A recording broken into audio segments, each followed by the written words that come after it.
Hello बच्चों, कैसे हो आप सब? और सब ठीक ठाक हो गए हैं तुम्हारे? अब 12th के पेपर खत्म, तो अब आएगा तुम्हारा जेई का पेपर अप्रैल में। तो ज्यादा टाइम वेस्ट नहीं करते हैं, स्टार्ट करते हैं।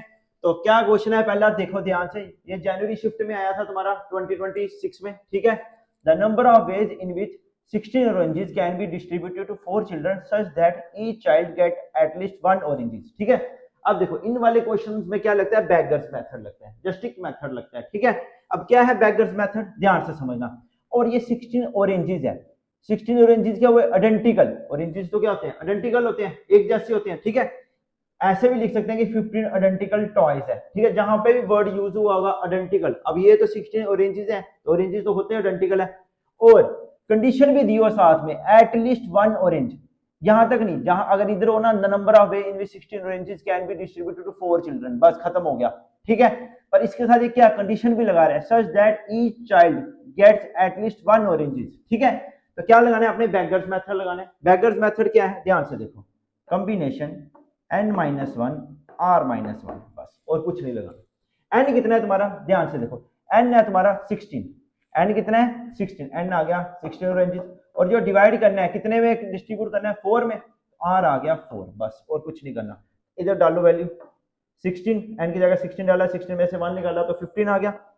और इधर 4 में से 1 निकाला तो 3 आ गया, ठीक है। तो 15 फैक्टोरियल, फार्मूला पता है ना, n factorial upon r factorial n minus r factorial. तो 15 फैक्टोरियल अपॉन 3 फैक्टोरियल, 15 में से 3 निकाला तो 12 फैक्टोरियल। बस बाकी सिंप्लीफाई करना है, 15 इंटू 14 और 13 आएगा तो वो 13 13 नीचे, चल 13 लिख ही लेते हैं पहले, चलो ठीक है। और इंटू 12 आना था, 12 से 12 कट गया और ये आ गया 3 फैक्टोरियल, ठीक है। 3 फैक्टोरियल का मतलब लिखा 3 इंटू 2 इंटू 1। तो इनको सिंप्लीफाई करके देख लेना क्या आंसर आएगा। तो आंसर तुम्हारा आएगा 455, ठीक है। अब नेक्स्ट क्वेश्चन, अब ध्यान से देखो, इसमें क्या है, the number of ways in which 15 identical objects. अब देखो आइडेंटिकल बोला है, objects can be distributed among 6 people, पर इसमें कोई कंडीशन नहीं है। पिछले वाले क्वेश्चन में क्या थी, डिस्ट्रीब्यूट तो किया था, पर सच दैट ईच चाइल्ड को गेट्स एटलीस्ट 1 ऑरेंज मिले। अब आगे वाले में क्या है, कंडीशन कोई नहीं है। इस वाले में क्या फार्मूला लगेगा, combination n plus r minus 1 r minus 1। अब देखो ध्यान से, कॉम्बिनेशन, ठीक है। n कितना है 15, 15 प्लस 6 कितना हुआ 21, 21 में से 1 माइनस किया तो कितना आ गया 20, और r माइनस 1 6 में से 1 गया तो 5। तो बता क्या ऑप्शन होगा, तो इसका पहला ऑप्शन होगा। बाकी सिंप्लीफाई भी कर सकते हो, तुम्हें आता है, पिछले वाले क्वेश्चन में कराया, ठीक है बच्चों। नो रट्टा क्वेश्चन। अब क्या क्वेश्चन है बच्चों, ध्यान से देखो, the number of relation defined on the set a b c d where are both reflexive and symmetric is equal to. अब ध्यान से देखो, ये भी जनवरी शिफ्ट में आया था 2026 में, हल्का क्वेश्चन है, ध्यान से देखो। आपको क्या निकालना है कि वो बोथ क्या हो, रिफ्लेक्सिव और सिमेट्रिक दोनों हो, ठीक है। अब देखो ध्यान से, अगर नंबर ऑफ रिफ्लेक्सिव रिलेशन निकालना हो तो 2 की पावर कर देना n स्क्वायर माइनस n। अगर नंबर ऑफ सिमेट्रिक रिलेशन निकालना हो तो कैसे करना है, 2 की power n square plus n upon 2। अब आपको क्या बोला है, नंबर ऑफ रिलेशन बताना है जो क्या हो, which are both reflexive and symmetric. तो ये फार्मूला लगाना है, 2 की power n square minus n upon 2। अब देखो जेई में लिखने वाला तो होता नहीं, ठीक है, तो सीधा अप्लाई कर दो, 2 का 2 आ गया, n स्क्वायर, n है क्या, n क्या माना है, n कितने एलिमेंट्स हैं, n आ गया तुम्हारा 4 ही एलिमेंट्स हैं, ए बी सी डी 4, ठीक है। तो 2 की पावर 4 का स्क्वायर n का स्क्वायर, n का स्क्वायर मतलब 2 की पावर 4 का स्क्वायर माइनस n, n आ गया 4 अपॉन 2, यही है ना, 2 इंटू 2 की पावर n, 4 का स्क्वायर माइनस 4 अपॉन 2, बस वही किया मैंने, ठीक है। अब ध्यान से देखो, 2 4 का स्क्वायर, 4 का स्क्वायर कितना होता है 16, 16 में से 4 गया 12, 12 अपॉन 2 6, 2 की पावर 6 कितना होता है 64, सिंपल। और अगर नंबर ऑफ रिलेशन पूछा हो, ठीक है, इधर तो एक रिलेशन था, ठीक है, अगर दो रिलेशन हो तो इधर इधर तो मैंने लिखा है n इंटू एन। अगर दो रिलेशन हो तो a के एलिमेंट्स मान लेना m, a के मान लेना n, तो m into n, m into n करके 2 की पावर जितना आएगा उसकी 2 की पावर कर देना। पर इधर a की है तो मैंने लिखा है n इंटू n, तो 2 की पावर n का स्क्वायर, ठीक है बच्चों। हल बा क्वेश्चन है, देखो क्या क्वेश्चन है, the value of integration pi upon 24 से पाई पाई अपॉन 4 लिमिट है 1 अपॉन 1 प्लस के root of 10 two x d x, ठीक है। ये भी जेई में आया 2026 में, ठीक है, जनवरी शिफ्ट में। तो क्या क्वेश्चन है देखो ध्यान से, इसमें लगेगा किंग्स रूल, ठीक है। अगर किन बच्चों को किंग्स रूल नहीं आता लगाने, जैसे ये x है, x को किससे रिप्लेस करना है, इधर लिखना है a plus b minus x, ठीक है। जहां लिखा है square root of 10 two x, तो वहां पे लिखना है a plus b minus x से रिप्लेस करना है। मतलब a प्लस बी क्या मतलब, ये a है लोअर लिमिट और ये b है। पर अगर इसका शॉर्टकट मेथड लगाया जाए तो सिंपल करना है, क्या करना है, कुछ नहीं है, शॉर्टकट मेथड क्या है इसका, शॉर्टकट मेथड क्या है, b माइनस ए अपॉन 2 बस। अब b माइनस ए मतलब 5 पाई upon 24 minus pi upon 24 upon 2, ठीक है। अब देखो 5 पाई में से पाई गया तो कितना आया 4 पाई अपॉन कितना हो गया 24 और नीचे आ गया क्या 2। अब जिन बच्चों को कैलकुलेशन में दिक्कत है चलो थोड़ा ज्यादा डिटेल में करा देता हूँ, ठीक है। 4 पाई अपॉन 24 और ये 2/1 था तो उल्टा हो गया 1 अपॉन 2, बस हो गया क्वेश्चन। 2 1 दा 2 2 दा 4, 2 1 दा 2 12 दा, आंसर आया पाई अपॉन 12। इजी। देखो सिर्फ तुम्हें ऐसे डर लगता है कि जेई पता नहीं कितना टफ होएगा, उसमें पता नहीं किस टाइप के क्वेश्चन होंगे, हलवा क्वेश्चन है, कुछ नहीं है, ठीक है। बस ये है कि तुम्हें पता नहीं होता कि करना क्या। अब देखो ये वाला क्वेश्चन ये आया था जेई मेन 2021 में, सेम डिटो, लिमिट भी सेम, बस इधर क्या लिखा है 1 plus cube root of tan 2x। और पीछे वाले क्वेश्चन में देखो तो वहां क्यूब नहीं है, तो वहां उस इस वाले में भी वैसे करना है। ये क्या है, ये a है, ये b है, b में से a माइनस कर दो अपॉन 2 कर दो, तो इसका भी आंसर क्या आ जाएगा पाई अपॉन 12। सिंपल है कुछ, मैं बोलता हूँ ये ज्यादा आसान है। जो सीबीएसई का जो तुम्हारा बोर्ड का पेपर होता है उसमें लिखना पड़ता है, ठीक है, फिर जाके आंसर आता है। इधर सीधे ट्रिक लगाने हैं, लिखने की भी जरूरत नहीं है, सीधा b माइनस ए अपॉन 2 किया सीधा आंसर करते हैं, ठीक है बच्चों। क्या क्वेश्चन है next, if the value of cos square 48 degree minus sin square 12 degree upon sin square 24 degree minus sin square 6 degree is alpha plus beta square root of 5 upon gamma, then the value of alpha plus beta plus gamma की value निकालना है, ठीक है। तो simple सा question है ये भी जनवरी शिफ्ट में आया था 2026 में, और ये सारे हलवा क्वेश्चन है।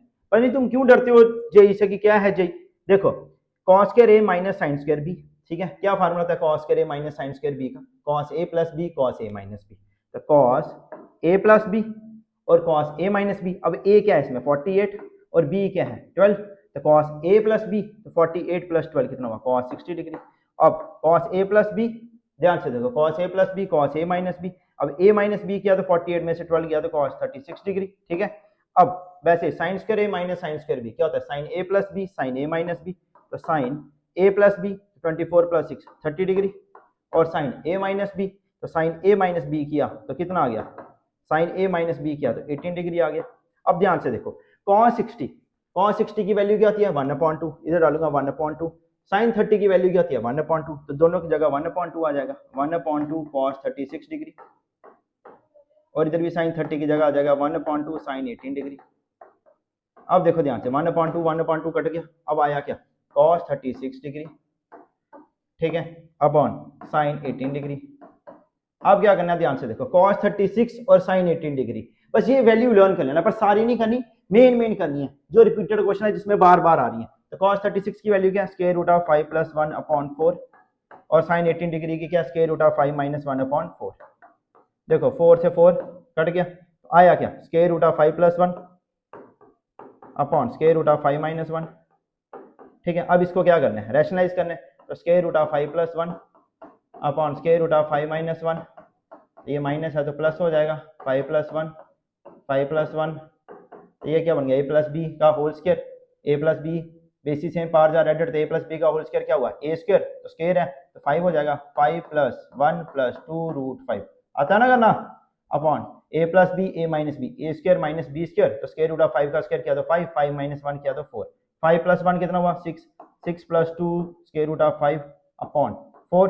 अब इनमें कॉमन ले लो 2 2 कॉमन आ गया, अंदर गया 3 plus square root of 5 upon 4, ठीक है, 2 1 द 2 2 द, आया क्या ध्यान से देखो 3 plus square root of 5 upon 2, यही आया। अब ध्यान से देखो कंपेयर करो अल्फा कितना आया, देखो ध्यान से यही है ना alpha plus beta square root of 5 upon gamma, alpha क्या है अल्फा तुम्हारा आ गया 3, ठीक है, और स्क्वायर रूट ऑफ 5 के साथ क्या कोफिशिएंट है मतलब जो है वो बीटा आएगा, कुछ है नहीं तो मतलब 1 होएगा, तो बीटा आ गया तुम्हारा 1, और नीचे क्या है गामा, तो गामा कितना आ रहा है नीचे देखो गामा 2, तो बोला था इनको प्लस करो तो 3 प्लस 2 5 प्लस 1 6, तो कितना आंसर आ गया इसका 6 आंसर आ गया तीनों को प्लस। क्या क्वेश्चन है ध्यान से देखो, मैट्रिक्स क्या है 2 3 3 5, then the value of that a 2025 minus 3a की पावर 2024 प्लस a की पावर 2023, ठीक है। अब देखो हमने इसमें क्या लगाना है कैलेले हैम्पटन थ्योरम लगानी है, ठीक है। अब देखो कैसे करना है, इसका फार्मूला होता है a square minus trace a into a plus det a into I जब ऑर्डर 2/2 का हो, ठीक है। ऑर्डर 3/3 हो तो अलग होता है, ठीक है। अभी हमारा ऑर्डर है, क्वेश्चन है ऑर्डर 2/2 का, तो ऐसे करना है। अब ध्यान से देखो, पहले तुम्हें डेट ए चाहिए तो डेट ए निकालो, डेट ए निकालो तो क्या हुआ 5 टू द 10 और इस तरफ किया तो -9, 10 में से 9 गया तो कितना आ गया तुम्हारा 1, ठीक है। अब ध्यान से देखो, ये था तुम्हारा डेट ए की पावर 2025 से लेकर डेट ए की पावर 2023। मैंने क्या किया, डेट ए 2023 बाहर निकाल लिया, 2023 बाहर निकाल लिया, ठीक है। अब ध्यान से देखो अंदर क्या बचा, अंदर क्या बचा, ध्यान से देखो, a की पावर 2 माइनस 3a प्लस आई 1 बचा, मतलब आई बचा, ठीक है। अब ध्यान से देखो डेट ए की वैल्यू कितनी आई तुम्हारी 1, तो 1 की पावर 20223 हुई, ठीक है। और ये जो आया तुम्हारा ए स्क्वायर, ठीक है, इसको मैंने इधर लिख लिया प्लस आई माइनस 3a। अब ध्यान से देखो क्या करना है, ध्यान से क्या कैलकुलेट थ्योरम क्या है, ए स्क्वायर का ए स्क्वायर आया माइनस ट्रेस से होता है सम ऑफ डायगोनल, 5 + 2 7, 7 का 7 आ गया और साथ में क्या लगा है ए का ए आ गया, प्लस डेट ए क्या है तुम्हारा, डेट ए तुम्हारा है 1 तो 1 आ गया, साथ में लगा था आई 1 इंटू आई हो गया, ठीक है बच्चों, इक्वल टू 0। अब ध्यान से देखो, अब 1 की पावर 2023 1 नहीं होती है, ठीक है। मैं क्या करूंगा ए स्क्वायर प्लस आई, ए स्क्वायर प्लस आई माइनस का 7 है उधर आके किसका हो जाएगा प्लस का 7 है, तो मैंने क्या किया इस ए स्क्वायर प्लस आई की जगह क्या लिखा 7 है, तो डेट आ गया 7a माइनस 3a, तो 7a में से 3a निकालो तो कितना आया 4a, डेट 4a। अब तुम्हें पता है डेट के a इज इक्वल टू किसके बराबर होता है, देखो ध्यान से, ये कांस्टेंट टर्म है तो कांस्टेंट टर्म बाहर आ जाती है, मतलब के बाहर आ गया, इधर क्या है 4 बाहर आ गया, और ऑर्डर कितना है 2/2 का, तो जितना ऑर्डर है उतनी पावर आ जाती है, तो 4 की पावर 2 और अंदर आ गया डेट ए। अब 4 का स्क्वायर कितना होता है 16 और डेट ए कितना आया तुम्हारा 1, तो 16 वन 16 आंसर आ गया तुम्हारा 16, ठीक है। अब कुछ बच्चे इसको ऐसे करेंगे, ऐसे ही आया डेट ए की पावर 1 की पावर 2023 फिर ए स्क्वायर माइनस 3a प्लस आई, मैंने तो वहां कैलकुलेट थ्योरम लगाया, तुम पहले फिर ए स्क्वायर करोगे a इंटू ए फिर 3 इंटू ए करोगे फिर आई फिर सिंप्लीफाई करोगे, बड़ा लंबा हो जाएगा, तो ये वाला जो पहला कराया ये टाइम कंज्यूमिंग है, ठीक है बच्चों।